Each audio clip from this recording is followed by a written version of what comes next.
All right, so a major misconception for a lot of people is that leasing a vehicle is a bad thing. Well, in most cases, for a lot of people, it's actually a better option than financing a vehicle. And I'm here with Chelsea. It's her first time on camera. She's a little bit nervous, so we're gonna walk things through here. If you could give a dictionary definition of each one, what is a finance and what is leasing a vehicle? So financing is a typical way of purchasing a vehicle, right? You actually borrow that money from a bank and finance it for a certain period of time. Whereas leasing, you actually only pay a portion of the vehicle, and that's where your payments come from. So you actually don't pay the whole amount of the vehicle, right? So say I wanted to own the vehicle outright and finance a vehicle. What are some pros of financing a vehicle? So there are a lot of pros to financing a vehicle because most people do this option. So one of the ones is if you want to customize your vehicle. So if you want to put a lift kit on it and big tires on a truck, definitely financing is the way to go.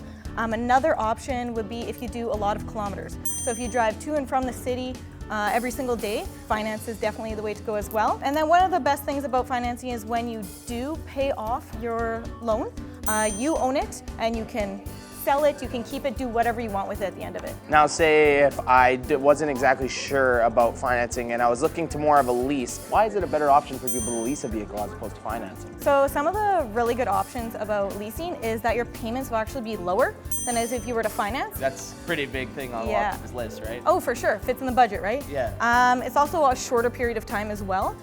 So with that, you can also trade in earlier, so you're not actually stuck into those 2, 3, 4 years. You can trade in a little bit earlier to upgrade or whatever that may be. And the last option that most people actually don't know is at the end of your lease, you can actually purchase that truck as well too, so you can just finance the remaining balance of it as well. So it's kind of like renting it and then deciding if you want to buy it afterwards. You can, but if you don't, you can switch it in and upgrade for a newer model, I guess. Exactly, you just have a bunch of options at the end. So if I wanted to finance and I wanted to lease, what are some things I should consider before I decided to go on each of those paths, I guess? Take into consideration how many kilometers you do, so that should be one.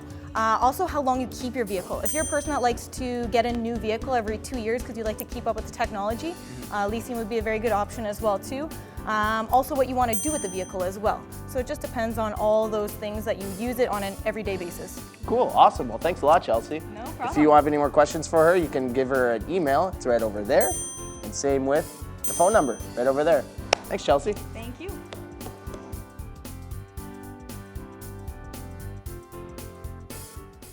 It's actually better for, see, just like that. It's hard. Are these your customers? Hello. Oh, are you just coming to pick up the keys? Yes. Okay, awesome. Let's do 1 second. I'm keeping. Yeah, that's fine. All right, so a major misconception, I can't even speak English, jeez. So a major misconception, kind of a bad decision, but like I said, it's actually, I walked right through that.